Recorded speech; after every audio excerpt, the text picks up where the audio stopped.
and welcome to the pilgrims coming over to the Manila Cathedral. Yesterday in the Gospel, if you went to church yesterday to Mass, the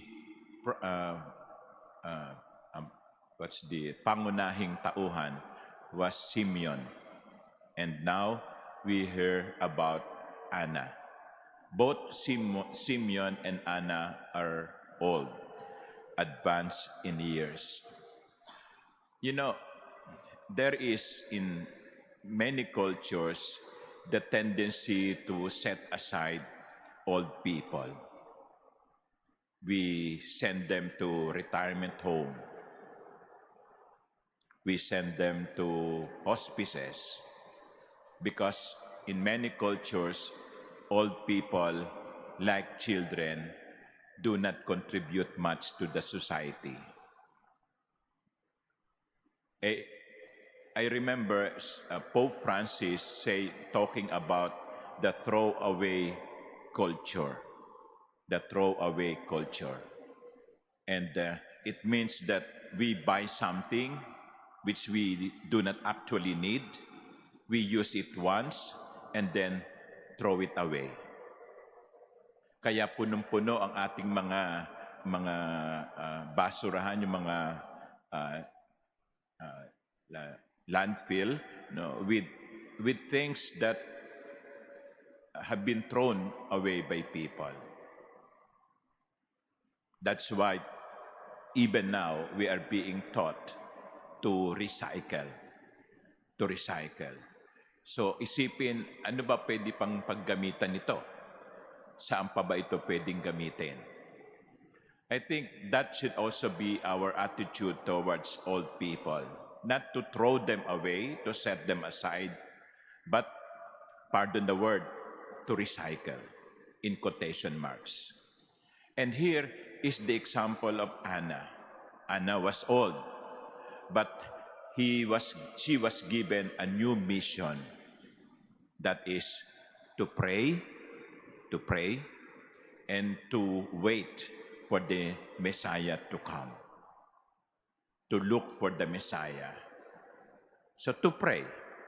Alam nyo, yung mga matatanda po, dahil sa wala na silang masyadong ginagawa, ang kanilang bagong apostolate ay ang magdasal.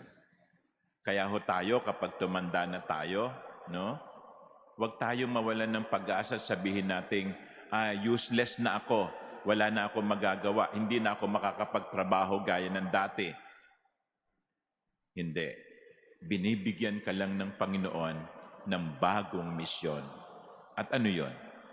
Ang magdasal. Ang magdasal. At si Anna, ang isang pangunahing example ng isang taong inialay ang kanyang mga natitirang taon ng kanyang buhay sa pagsamba sa Diyos. She never left the temple and worshiped night and day with fasting and prayer. That is the mission of Anna. That is the mission of old people, to pray. And to be an example, no, to the younger generation of how it is to appreciate the things that are happening around us. Alam nyo, na-recognize ni Anna ang pagdating ng Panginoon. Wala naman nagsabi sa kanya, pero na-recognize niya yung pagdating ng Mesiyas sapagkat ang kanyang paningin ay bukas sa mga possibilities. That is one of the messages of the gospel. Let us stop throwing away even old people. Let us recycle. What is the mission being given to you now that you are at this stage of your life? Yes, you will not be able to do things that you were doing before, but you are not useless because the Lord is giving you another task. And one of these is to pray. The second is towards the end of the gospel. It was described that who are this they? This was the Holy Family, the family of Jesus, Mary, and Joseph. When Mary and Joseph had fulfilled all the prescriptions of the law of the Lord, they, the Holy Family, returned to Galilee. And in the town of Nazareth, growth happened in silence. Ito yung tinatawag sa scripture na the hidden life of Jesus. The child grew and became strong, filled with wisdom, and the favor of God was upon him. All of these things happened in the secret, in the hiddenness of Nazareth.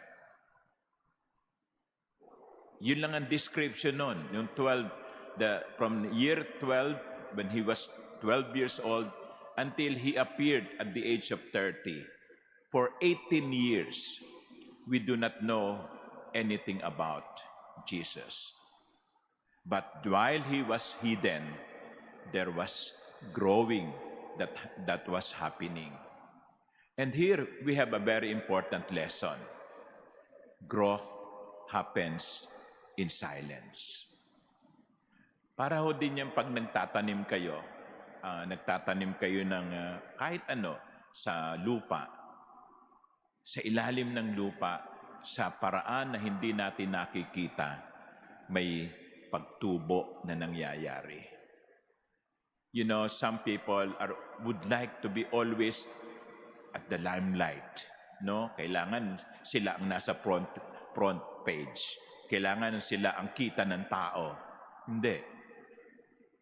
May mga pagkakataon na yung mga sandali ay dapat nasa tagong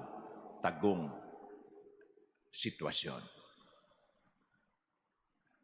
Tignan ninyo, sa loob ng ating katawan, may mga nangyayari. Hindi natin nakikita. Hindi nakikita. Ang pagtibok ng ating puso, hindi natin nakikita. Nararamdaman, pero hindi nakikita ng mata.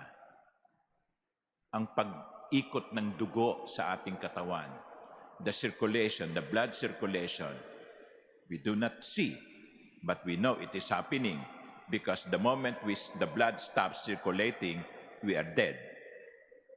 See? Grow in silence. That is the message. So, my dear brothers and sisters, in this gospel of today, there are two lessons for us. Recycle, not to throw away, and growth in silence. Amen.